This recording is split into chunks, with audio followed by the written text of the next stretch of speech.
in the heart of the quiet, sun-dappled village of Meadowbrook, where flowers bloomed in every garden and the scent of fresh bread often drifted on the breeze, lived a rather special cat. His name was Whiskers, a sleek black short hair with fur as dark as a moonless night. But it was his eyes that truly set him apart, brilliant emerald green jewels that seemed to hold a world of curiosity and wisdom. Whiskers wasn't just any cat. He was the village's unofficial guardian of stories, and his favorite storyteller was the kindest soul in all of Meadowbrook, Mrs. Gable. Every afternoon, like clockwork, Whiskers would hop onto Mrs. Gable's porch, his soft paws making no sound.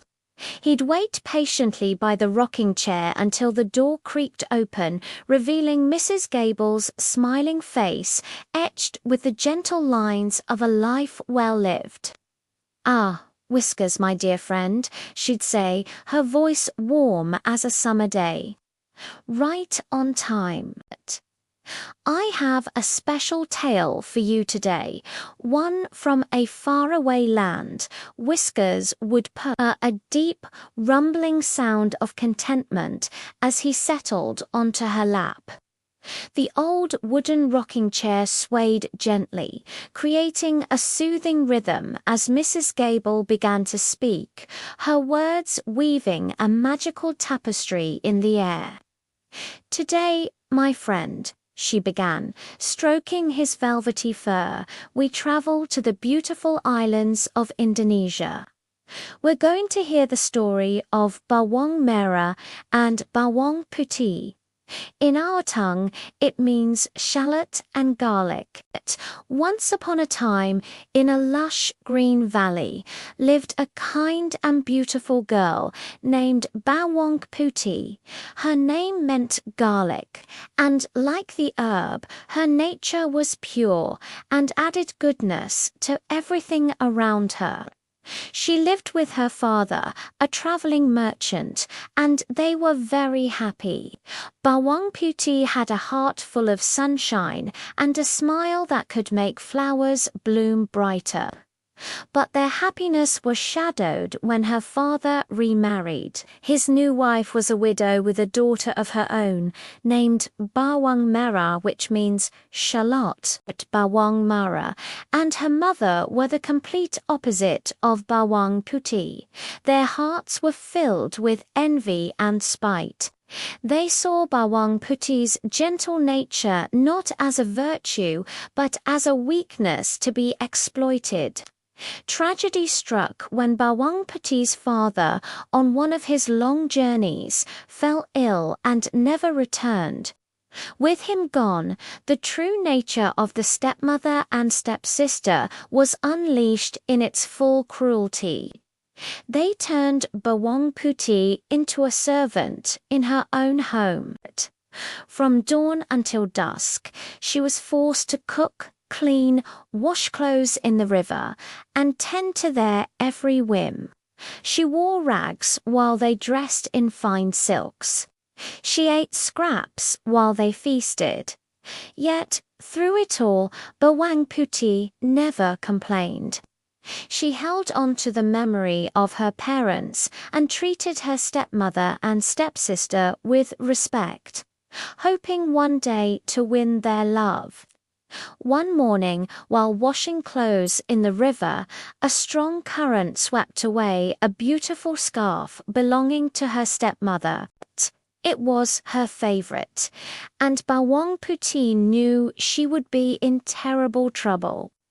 Panicked, she ran along the riverbank, her eyes scanning the water, asking everyone she met if they had seen the scarlet scarf, but no one had. Her search led her far from her village, deep into the forest, until she stumbled upon a small, secluded cave. An old, mysterious woman sat at the entrance, spinning thread trembling. Bawang Putih approached her politely. "Excuse me, grandmother," she said with a bow. "Have you by any chance seen a red scarf floating down the river?" The old woman smiled a knowing smile. "Yes, little one, I have it right here. It caught on a branch near my cave. But," she added, her eyes twinkling, "I will only give it back if you help me with my chores until sunset." Without a second thought, Bawang Putih agreed. She worked tirelessly, cleaning the cave, fetching water, and cooking for the old woman. She did everything with the same care and cheerfulness she applied to her work at home. The old woman watched her, pleased with her diligence and kind spirit. As the sun began to set, painting the sky in hues of orange and purple, the old woman held out the scarf. "You have a good heart, child," she said. "You have earned your reward. Now, I have a gift for you. You may choose one of these two pumpkins." She pointed to a large, impressive-looking pumpkin and a much smaller, humble one, thinking only of the long walk home and not wanting to be greedy. Bawang Putih chose the smaller pumpkin. "Thank you, grandmother," she said gratefully. "This one will be much easier to carry." She bowed once more and hurried home. When she arrived, her stepmother and Bawang Merah were furious. They screamed at her for being late and for losing the scarf, even though she had brought it back. As her stepmother snatched the scarf away, Bawang Putih stumbled and the small pumpkin fell to the floor, splitting open. But instead of pumpkin flesh and seeds, a river of treasure poured out. Gleaming gold coins, sparkling diamonds, radiant rubies, and lustrous pearls filled the room. The stepmother and Bawang Merah stared, their eyes wide with disbelief and overwhelming greed. "Where did you get this?" the stepmother shrieked, grabbing a handful of jewels. Bawang Putih, still in shock, recounted her meeting with the old woman in the cave. Hearing the story, a wicked plan formed in Bawang Merah's mind. The very next day, Bawang Merah went to the river.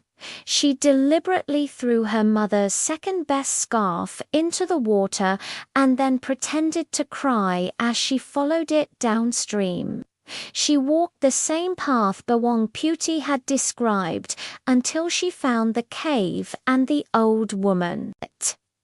Putting on a false, sweet voice, she asked, "Grandmother, have you seen my mother's scarf?" The old woman, knowing her true intentions, simply nodded. "I have it, but you must help me with my chores first." Bawang Merah agreed, but her work was lazy and sullen. She swept dust into corners, complained about the weight of the water bucket, and cooked a bland, tasteless meal. She did everything with a scowl, her mind only on the treasure she expected. When evening came, the old woman presented her with the two pumpkins. "Choose one as your reward," she said. Without a moment's hesitation, Bawang Merah grabbed the largest pumpkin. "This is what I deserve," she declared, not even bothering to thank the old woman.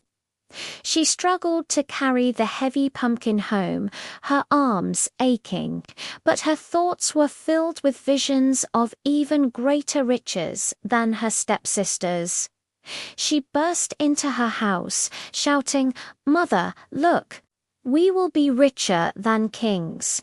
With a triumphant cry, she smashed the large pumpkin on the floor. But instead of jewels, a swarm of venomous snakes, scorpions, and other terrifying creatures slithered out, hissing and snapping. The stepmother and Bawang Merah screamed in terror, running for their lives as the creatures chased them from the house and out of the village, never to be seen again. Bawang Putih was left alone with the house and the treasure. She had never wished for riches, only for kindness. But now she used her wealth to help the poor and needy in her village. Her kindness and generosity became known far and wide. Soon, a handsome prince from a nearby kingdom heard tales of a beautiful and virtuous young woman who lived alone. Intrigued, he came to the village to see for himself. He was immediately captivated by Bawang Putih's grace and gentle heart. He asked for her hand in marriage, and she accepted. They lived happily ever after, her reign as queen marked by the same compassion and goodness she had always shown. And so, the story reminds us that true wealth lies not in gold or jewels, but in a kind and generous heart. Mrs. Gable finished her story, her voice soft in the quiet afternoon air. Whiskers stretched on her lap, his green eyes blinking slowly. He let out a long, contented purr. He had heard many stories, but the ones about goodness triumphing over greed were always his favorite. He nudged Mrs. Gable's hand with his head, a silent thank you for the journey to a distant land and the timeless lesson she had shared. The rocking chair swayed, the cat purred, and the peaceful rhythm of Meadowbrook continued, richer for the telling of one more tale. Thanks for watching our story today. If you enjoyed this journey with Whiskers and Mrs. Gable, do not forget to like this video and subscribe to our channel for more wonderful tales from around the world. We'd love to have you join our community. See you next time.